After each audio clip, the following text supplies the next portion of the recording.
We are back for Sunday for Blue Archive. This week in the life of the Abido students, we wrap up the loose ends created in the first half of the story. A little check-in here, a farewell there, and we get to burn in the sight and memory of Takanashi Hoshino before a new storm approaches. An incredibly uneventful episode, but pretty entertaining to watch as the focus finally shifts back onto Abidos and their slice of life, something we have been missing for at least a couple of episodes. I went into the episode with some pretty low expectations since I couldn't imagine them doing all that much in the episode, so it's no surprise I walked out fulfilled. But I also just think that this was a good episode all things considered. The fixed focus of the episode allows for the creative direction to change pace a little, and it's quite refreshing seeing some undeniably quality shots come out of what is dialogue substance-wise not really all that much. I don't have all that much to talk about this week, but for me that's a good thing as work is just piling up all of a sudden, so I should probably do that. A smaller pool of episodes was adapted this time around. That seems to be the trend as the adaptation has kind of burned through a fair share of the big segments of the story within the first half. Adapting Game Volume 1, Chapter 2, Episodes 3, 4, and you can make an argument for 5 and 11, this is the first point where you can truly say that the adaptation has seriously branched off from the source material in far more ways than just one. I've reread the entirety of the story for the sake of cross-referencing the adaptation, so when this episode came around and I was basically slapped in the face with several anime original scenes and some serious story rearrangement, you'd be right to assume that I was kinda confused. I don't hate it, however. These changes have a good place in the anime's version of the story, restyling the story events to give the already present characters more actual character to make up for the lost time, and all having a clear purpose of building up the final conflict in a completely different way. I think I have a general idea of how this may go, and I'm feeling like we may have some real good stuff on our hands if I'm on the mark. I may be wrong though. The anime has been throwing me for a loop recently, and a lot of my next episode expectations have been kinda wrong, but that's the best part of doing these videos. It proves I can be a bit hasty, but also that I'm just inaccurate when predicting. Like, for example, the black suit Hoshino scene I spent a good couple of minutes talking about being missing wasn't actually missing, it was just being moved over to the next episode. It's a significant scene, so while I was confused as to how they would manage to move it outside of the source material's relatively strict chronological order, I didn't expect it to be completely cut. Here, it's but a flashback, a part of a dream, even if it did actually happen. The scene itself is incredibly brief, but unlike the adaptation of the tutorial which I likened it to, it still covers the major aspects of the scene through visual information delivery, like with the Abidos Festival, which is only mentioned through such methods in the anime. Of course, since Yume at this point in the story is more of an idea than a character and doesn't even have a voice, it only makes sense to not touch upon that part too hard. I think it's executed well. The air is tense, the room itself is dark, and there's black suit. That's really all that needed to be done. Through this scene and the rest of the episode, we also get an extra peek into a side of Hoshino that, to my knowledge, hasn't been seen outside of the voiceless source material. A side that's a remnant of her past, a part of herself that still rings true, but is suppressed in the present. Hearing Hoshino yell like that was a surprise that I really enjoyed. Not for any weird reasons, but because it kinda shifted my perception of young Hoshino. Or I guess the better way to say it is that it emboldened my perception of young Hoshino. The previous couple of episodes have been doing their absolute damnedest to give Hoshino as much of an air of mystery as possible, while also endearing her more to us, the viewer, more than the source material has. Almost every adaptation decision made that changes the flow direction of the source has been with the intention of creating a specific, stronger image for Hoshino much earlier. In one sense, like in the scene with Akko and Hina discussing Hoshino, a scene mind you that is from way later in the chapter, the side we weren't able to see, her past, now has a glimpse of an opportunity to be put on full display, in a much more spectacular way than ever could be demonstrated in the original medium. A brief cut, a particularly well animated one at that, of a first-year Hoshino deep in combat with a stern, emotionless look on her face takes center stage. Such an aggressive look and movement style are things that can't exactly be demonstrated all that well in the source, at least not until far later. Undoubtedly, that was one of the biggest "whoa, that's cool" moments for the episode, mainly because it was quite unexpected from what I thought was going to be a relatively chill and low bar type of episode. In the other case, present Hoshino has been giving more of that underlying what does she know type deal. It's been seen throughout the season, but here it's also emphasized quite a bit through this anime original scene with Sensei and Hoshino on the rooftop. At least, I think it's an anime original scene. I don't recognize it as an exact match, though it does share some of the slightest similarities with the opening to episode 4. I imagine this scene is meant to add fire to Hoshino's internal conflict taking place at this time.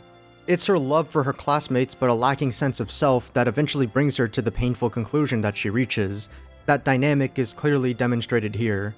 She loves them far too much to let them burden themselves with a problem far outside their control, so she'll bring herself to do something that only she can really do, but in a way that she sees as painless, as to not bring them the same pain that she herself had already faced.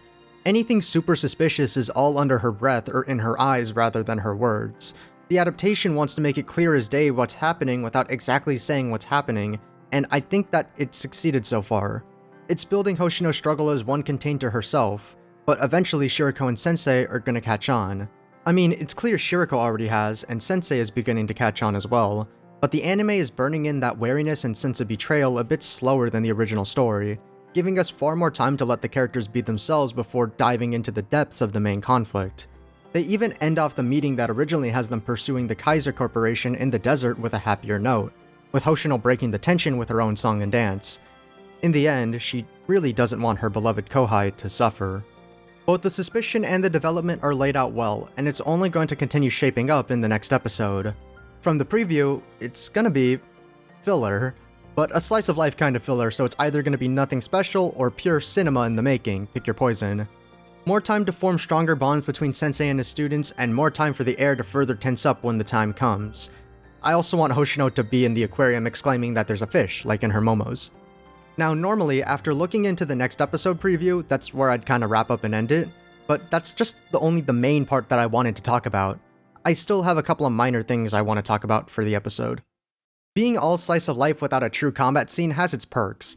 It has the young Hoshino cut, but it's not an extended combat scene like the ones we've previously gotten or anything.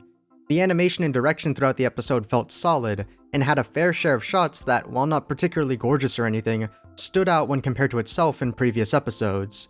Hina spreading her wings is a super imposing shot on its own with good animation, but it's also one of the few shots with large amounts of camera movement that didn't feel off. I thought any parts with flowing hair were also solid. It's a weird thing to point out, but I make note of it here since there's like 3 separate scenes and 3 separate characters that statement applies to, and I like the look of each of them.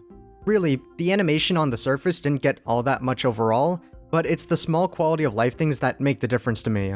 More facial expressions to match the game, less instances of the proportions being noticeably off-model aside from Hina getting fat fucking thighs, and more creative and expressive movements from certain characters, giving that extra bit of life to the yapping. So while the episode didn't have that much happen, the small details and minor quality improvements were enough compounded to make me once again question where some of this was for the earlier episodes.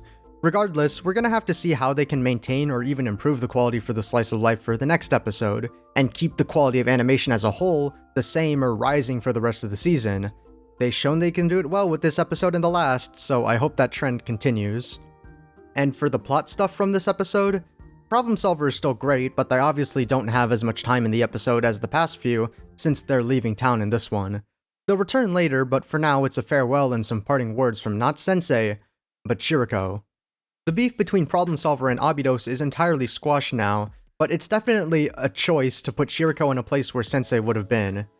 Now, to be fair, aside from tactics, Sensei hasn't really interacted with them at all, and the dynamic between groups that's emphasized in the anime is between the students of Abydos and the students of Problem Solver. Sensei just so happens to be there, and this interaction is an extension of that. I imagine the thought process for the change is to tighten the relationship between the two so it makes a bit more sense when they return, and Shiriko just so happening to be in the area flows better with the unique changes in the episode, since Sensei is presumably hanging around Abydos with Hoshino or by himself at this point. Sensei's presence is still somewhat in the passenger seat up to now, but I think we're finally starting to get the ball rolling for Sensei coming to full terms with his responsibility as an adult. That feeling comes from this new scene with Arona in the Shidum chest, where, like Hoshino herself, Sensei begins to mutter something about her. It's an incomplete phrase and the subtitles don't catch on to the possessive no in Hoshino no, but it's enough to tell me where things may be going, or rather that this can be the start of Sensei's true moment to shine. A lot of the story leading up to this point and into the final act of the 2 chapters are the Abydos students taking some direction from Sensei, but mostly operating and experiencing the events on their own. From here on forth, assuming the adaptation is at the point in the source material I think it's at, it's hard to tell, there's going to be a lot more points where it's Sensei's direct responsibility to find the right answer and push the students in the right direction. The first hurdle will be how the talk with Hoshino in regards to her withdrawal goes, but the second hurdle, the true make or break for me, will be how they adapt the confrontation with Black Suit. We're a good few episodes away from that, but I'm laying it out here. This scene means everything to me, and it's at this point in the story that Sensei first transforms from a kinda self-inserted protagonist to a mind of his own, an enigma who only grows more incomprehensible the more actions he takes. Through his weapon of choice, it becomes clear just how, frankly, amazing Sensei is at his job, and how much he's willing to put on the line for his students. It's an incredible scene in the source, one of my favorites in the volume, and it's going to be a major deciding factor for my final feelings regarding the show. I'm not exaggerating when I say that I think that this scene, or rather game episode, needs to be a major chunk of an episode to be done right. Every line in it is important as it nails in the stakes of both the volume and pushes Sensei into full throttle. It should be done justice, both through a faithful adaptation and hopefully good animation direction. The seeds of responsibility have been sown and watered throughout the season, but it's here at this point where I believe they will truly begin to grow. And very quickly before we wrap things up, the post-credits. Oh, how I miss these. This one's not only an incredible piece of fan service for the Shiroko fans, but also a bit of a mixed signal. With just it to run off of, I find it hard to decipher what it actually means. It means to close your damn door, but the other messages I got were hard to decipher at first.